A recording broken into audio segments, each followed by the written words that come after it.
Welcome everyone for this conversation with Martin Lewton. Martin Lewton is a writer, theater director, playwright, artistic director of Theatre North that this year is celebrating the 20th anniversary and is also an associate fellow at the Birkbeck Center for Contemporary Theatre and lecturer at the Institute of Arts Barcelona in Sitges and artistic director of the festival Barcelona Solo. So I'm very happy to welcome Martin to this conversation with the artists that we have. And specifically, I here on the occasion of the performance and staging of his last work, it is Circles of Hell, in relation to Dante and Dalí, that will be performed at the Museum of Sitges and live streamed at the Birkbeck University of London for the Birkbeck Arts Week. So welcome a lot, Martin, to be here with us this evening. It's nice to be here, and it's a bit strange being in the middle of rehearsing for the show about Dante and Dalí, which is called Circles of Hell, and thinking back about the other work we're going to mainly talk about, which is my Agatha Christie play, Scream Queer Murder. They're quite different pieces, though there are some sorts of similarities. So how you come up with the idea of writing a play about Dante, and this year is also the anniversary of the death of Dante, the 700 years, and mixing together Dante and Dalí? Well, I was specifically looking for something that I could write for the Sitges museums. In fact, we've ended up doing it in the Palau Maricel, which is a very, very grand palace in the middle of Sitges, and I just came across the fact that it was the 700th anniversary of Dante's death. I then, as we all writers do these days, I Googled a bit, and I discovered that Salvador Dalí, who was of course himself Catalan, had actually painted roughly 100 paintings illustrating the Divine Comedy. And that was my starting point. When I looked at them, they were exactly as you imagine Salvador Dalí paintings would be. And it struck me that it would be a really interesting idea to try and use the images that he had constructed around a story, around a journey. And the most obvious structure for this piece was a journey through the circles of hell. So a week tonight, in fact, I will be taking an audience in the Palau Maricel on a journey through the 9 circles of hell. Palau Maricel, for the audience, is this big palace in the center of Sitges, a town 25-30 minutes from Barcelona. That is a modernist palace, I think. It's a museum with modernist elements inside. Yes. So what are the elements of Dante and Dalí that you consider in your rewriting? The main characteristic of Dante that you wanted to stage and to reinterpret? Well, all the work that I have done in recent years has been with a gay subtext. Our theatre company talks about doing work with a gay subtext which is accessible to queer people and to straight people alike. And so that is always my starting point. So in this particular case, if I was going to do, a one-man show, it would be done from that perspective. And so it isn't just me taking you on a journey through the 9 circles of hell. It's what I call a sodomista, because of course in the 7th circle of hell are located the sodomistas. And so I'm a sodomista. The conceit is that I am guiding Dante through hell and the audience through hell, and the crux of the play, if you like, is when I discover, in fact, that people like me, sodomistas, are in hell. So that is what it is about. Why me? Why am I consigned to hell? So in that way, there are some parallels with the last work, which was about Agatha Christie and about gays in Agatha Christie. as work. Why me? Why are queer people different? And then it would be interesting also to spend a few words on the previous work about Agatha Christie. But before, and instead, the elements of Dalí, how Dalí influenced visually your staging and your writing for this reinterpretation of Dante?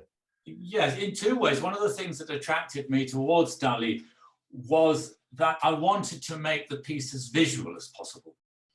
I'm English. I have some Spanish, very little Catalan, but I would almost certainly will be performing to an audience with many Catalan people, many people who speak Spanish, and also Sitges is a very cosmopolitan place, quite a lot of English people and French people and Italian people as well. And so I wanted something that was accessible to them. And indeed, the piece I've come up with, I actually speak a little bit of Italian, but mainly I speak in English, Catalan, and Castellano. So if I was going to do that, I thought, well, I don't want the audience to get completely lost. I want a strong visual element to it. And that's where Dalí comes in. Again, the conceit of this is that Dalí is influencing me as the guide and puts me into all sorts of situations where I end up in Dalí-esque positions. And as you will know, Dalí has eyes in the middle of nowhere, or a great tongue coming out and hanging over a pole. Lots of really rather extreme images, but images that resonate with people. And as you probably know, and I put this in the play, one of the things Dalí says is that the time will come that people will have to officially recognize that reality is no more than the stuff of dreams, that dreams are as real as reality. And that has helped me to put a layer on the play, which I think makes it visually accessible, as well as me trying to speak 3 languages or more.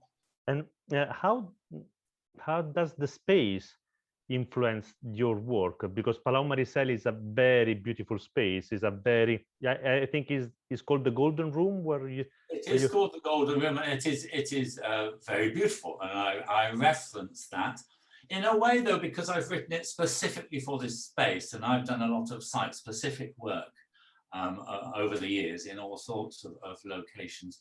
And because I knew I was performing this, certainly for the first time, in this particular space, I've used the layout of the space. So this big room in a palace has a fairly grand staircase up one side of it with a balcony overlooking the room.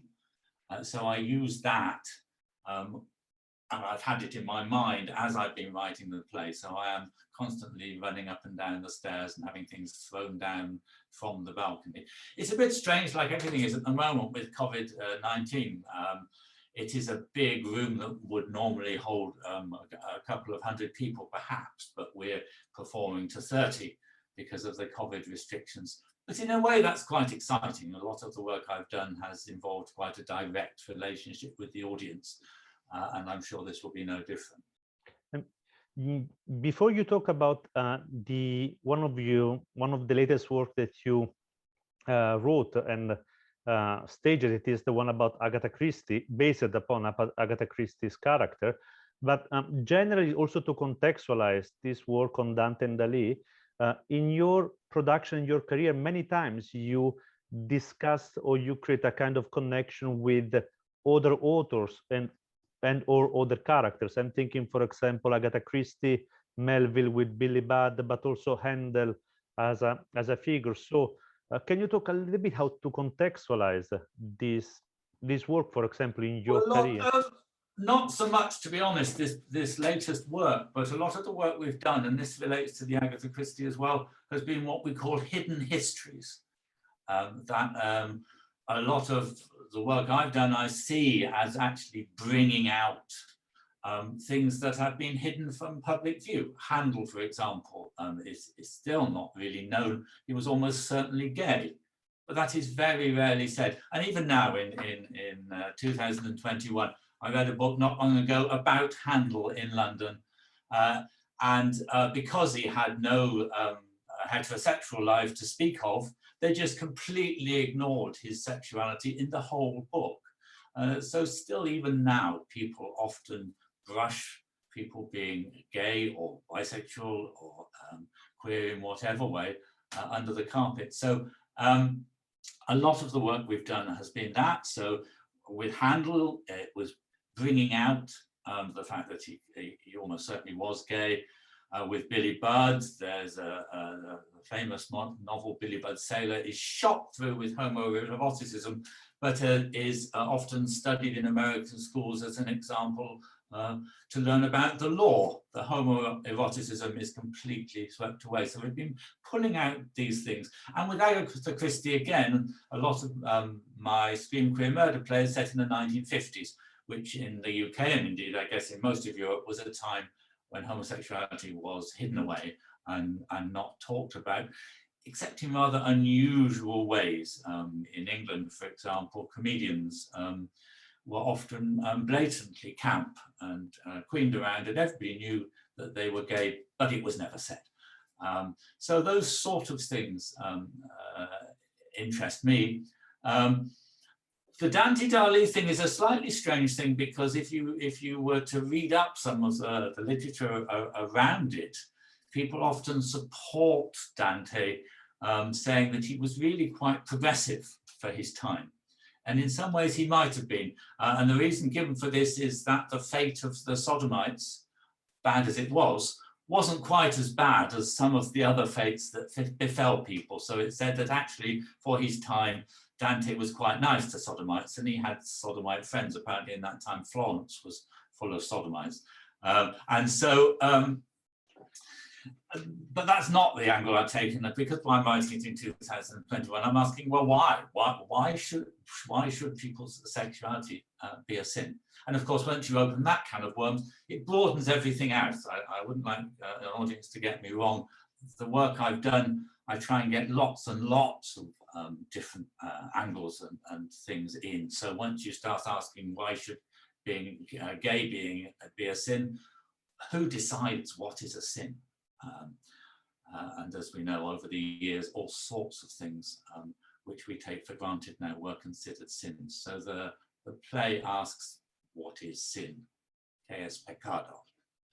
And about your creative process, how you decided when you have the right idea to work on, when you decided that this is something that you want to investigate, and in which way? I think very often it's a matter of whether it works. I find that when I'm working on something, suddenly it starts working.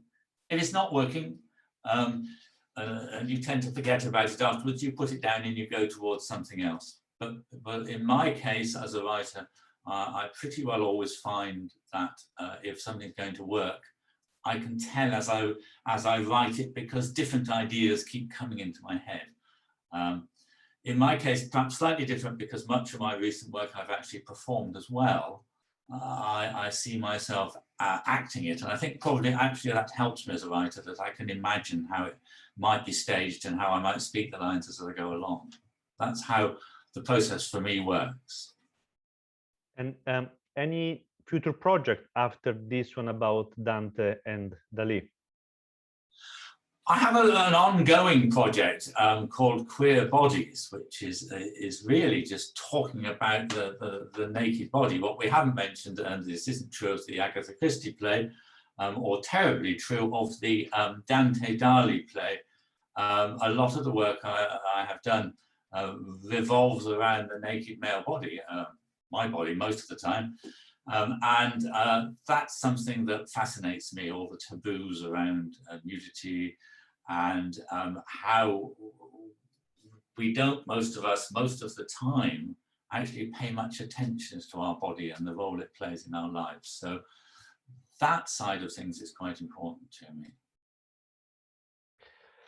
Perfect. I would like really to thank Martin Lewton for this very wonderful conversation that we had, starting from the next work that will be Dante and Dalí, Circles of Hell.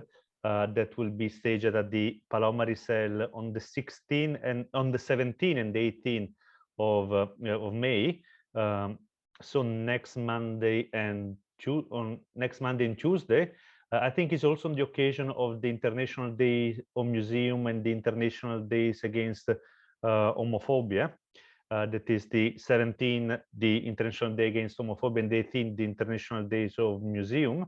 And will be also live stream at the Birkbeck Arts Week. So thank you, Martin, a lot for this conversation.